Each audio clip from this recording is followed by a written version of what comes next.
الحمد للہ والصلاة والسلام علی رسول اللہ وعلی آلہ وصحبہ ومن والہ۔ محترم بھائیو، السلام علیکم ورحمۃ اللہ وبرکاتہ۔ تقدیر پر ایمان رکھنا ایمان کے 6 پیلرز میں سے ایک اہم حصہ ہے، یعنی اللہ رب العالمین نے جو کچھ ہماری زندگی میں فیصلہ کیا ہے اسے بغیر تردد کے قبول کر لینا، یہ دراصل تقدیر ہے۔ اور اس تقدیر پر ایمان رکھنے کا سب سے اہم فائدہ یہ ہوتا ہے کہ ایک انسان کو سکون ملتا ہے، وہ ڈپریشن میں نہیں جاتا، وہ ٹینشن میں نہیں جاتا، وہ سوسائڈ نہیں کرتا، بلکہ وہ یہ سمجھتا ہے کہ رب کا فیصلہ تھا تو آخر میں اس پہ اعتراض کیوں کروں۔ تو اس ناحیہ سے اس فیصلے کے سامنے سرنڈر ہو جاتا ہے، یہ سوچ کر کے کہ میرا رب کا فیصلہ تھا۔ اور جب ایسا کرتا ہے تو عجیب طریقے سے اس کو سکون ملتا ہے۔ من عمل صالحا من ذکر او انثی وهو مؤمن فلنحینہ حیاتا طیبہ۔ جو کوئی بھی مرد ہو یا عورت ہو ایمان کی حالت میں نیک عمل کرتا ہے تو ہم اس کو دنیاوی زندگی میں پاکیزہ زندگی عطا کرتے ہیں، پرسکون زندگی عطا فرماتے ہیں۔ تو حقیقت میں ایک انسان جب تقدیر پہ بھروسہ رکھتا ہے، اللہ رب العالمین کے فیصلے سے خود کو راضی کرتا ہے، تو اس کا فائدہ اس کو سب سے اہم یہ ملتا ہے کہ اس کی زندگی پرسکون ہو جاتی ہے۔ صحیح مسلم کی روایت ہے، اللہ کے نبی صلی اللہ علیہ وسلم بیان فرماتے ہیں، عجبا لامر المؤمن، مومن کا معاملہ کیا ہی تعجب خیز ہوتا ہے، اس کے ہر معاملے میں بہتری ہوتی ہے۔ اگر اسے خوشی ملے تو اللہ کا شکر ادا کرتا ہے، اور غم لاحق ہو تو صبر کرتا ہے، اور ہر معاملے میں اس کے لیے بہتری ہوتی ہے۔ ایک امریکن کے پاس ایک مسلمان جو شریعت کا پابند تھا کام کرتا تھا۔ امریکی پیسہ والا تھا، بزنس مین تھا، لیکن ہمیشہ ٹینشن میں جیا کرتا تھا۔ جب گھر آتا اپنے نوکر کو دیکھتا کہ چہرے پر مسکراہٹ کھلی ہوئی ہے، اس کو کوئی ٹینشن ہی نہیں لگ رہا ہے، تو ایک روز اس سے پوچھ دیا کہ آخر کیا بات ہے، تیرے ساتھ بھی کچھ پریشانی ہوگی، مسائل ہوں گے، لیکن چہرے پر مسکراہٹ کھلی ہوتی ہے، آخر اس کی وجہ کیا ہو سکتی ہے؟ اس نے کہا اس لیے کہ میں مسلمان ہوں۔ کیا کہا؟ اس لیے کہ میں مسلمان ہوں۔ اس نے پوچھا کہ اسلام کا خوشی سے کیا تعلق؟ اس نے کہا اس لیے کہ ہمارے نبی نے فرمایا، عجبا لامر المؤمن، مومن کا معاملہ کیا ہی بہتر ہوتا ہے، اگر اس کو خوشی ملتی ہے تو اللہ کا شکر ادا کرتا ہے، غم لاحق ہو تو صبر کرتا ہے، اور ہر معاملے میں اس کے لیے بہتری ہوتی ہے۔ یہ بات سننا تھا کہ اس نے اسلام کا اسٹڈی شروع کر دیا، کیا واقعی ایسا ہے؟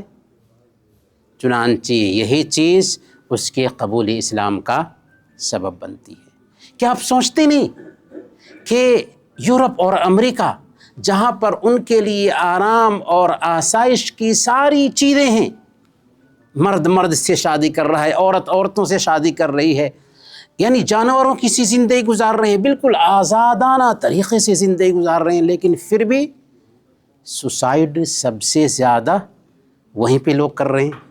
کیوں؟ اس لیے کہ اللہ پر ایمان نہیں۔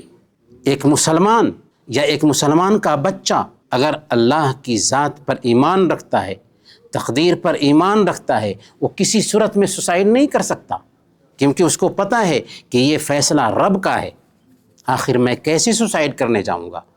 لیکن آپ دیکھیں دوسرے لوگوں کو کیسے ہلکی سی مصیبت آتی ہے زندگی میں سوسائڈ کر لیتے ہیں، خودکشی کر لیتے ہیں۔ ایک امریکی رائٹر تھا بولدی، وہ مراکو میں جا کر کے رہا تھا، ٹینشن اور پریشانی سے مجبور ہو کر کے، اور اس لیے مواقع گیا تھا کہ مسلمانوں کے بیچ کچھ وقت بتائے تاکہ دیکھے کہ مسلمان کیسے جیتے ہیں۔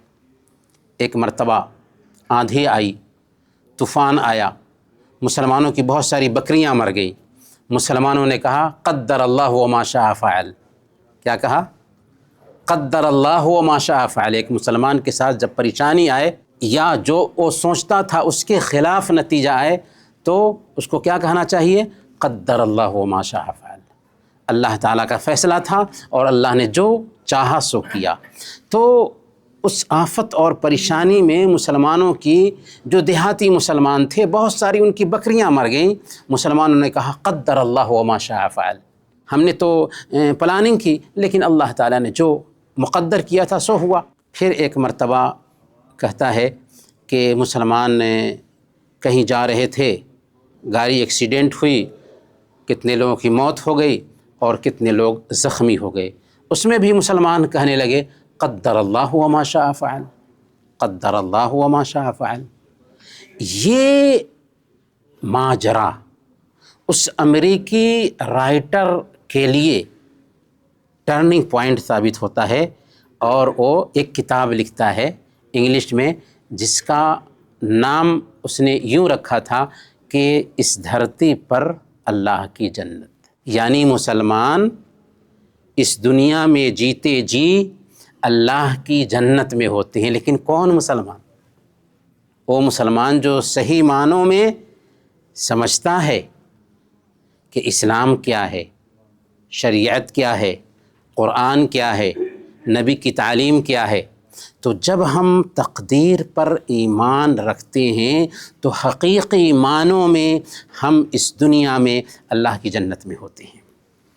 یحییٰ بن معاذ سے پوچھا گیا کہ رضامندی کے مقام پر ایک انسان کیسے پہنچ سکتا ہے، تو انہوں نے کہا کہ جب ایک بندہ اپنے لیے 4 اصول طے کر لے اور انہی کے ذریعہ اپنے رب سے معاملہ کرے۔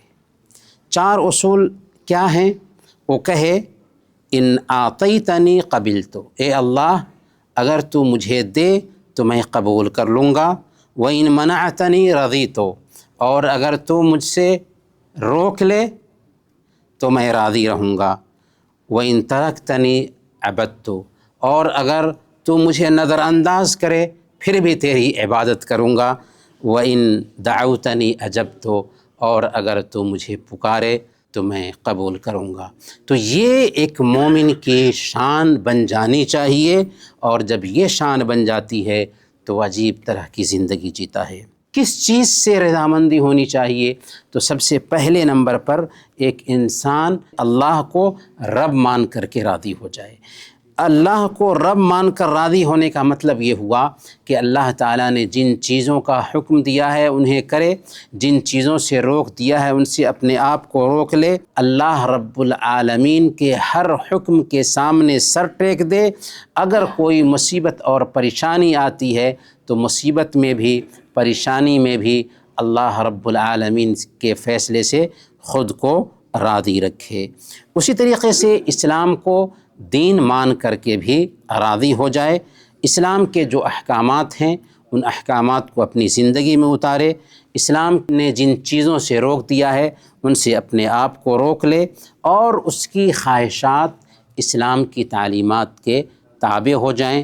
اس کا من کچھ کہے لیکن من کی نہ مانے بلکہ رب کی مانے، من کی چاہت کو سامنے نہ رکھے بلکہ رب کی چاہت کو سامنے رکھے، اور نبی صلی اللہ علیہ وسلم کو بھی نبی اور رسول مانتے ہوئے راضی ہو جائے۔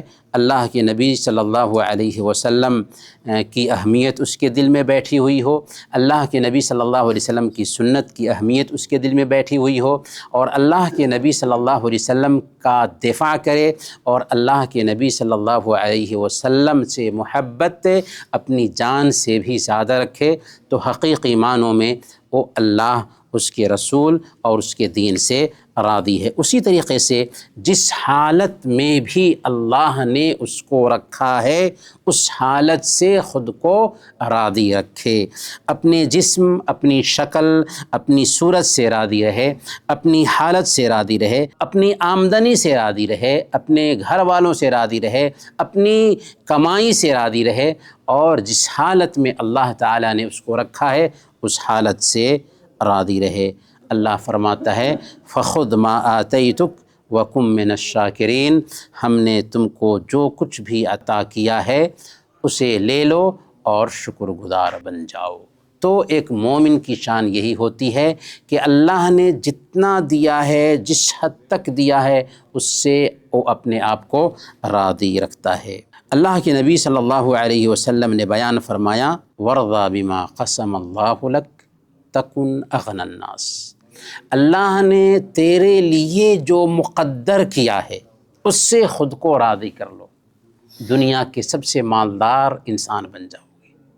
لَيْسَ الْغِنَى عَنْ كَثْرَةِ الْعَرَبِ وَلَكِنَّ الْغِنَى غِنَى النَّفْسِ، پیسے سے ایک انسان مالدار نہیں ہوتا ہے، بلکہ اصل مالداری دل کی مالداری۔ تو اللہ نے ہمارے لیے جو مقدر کیا اس سے ہم راضی ہیں، ہم دنیا کے سب سے بڑھ کر مالدار ہیں۔ کیسے یہ رضامندی حاصل ہو سکتی ہے؟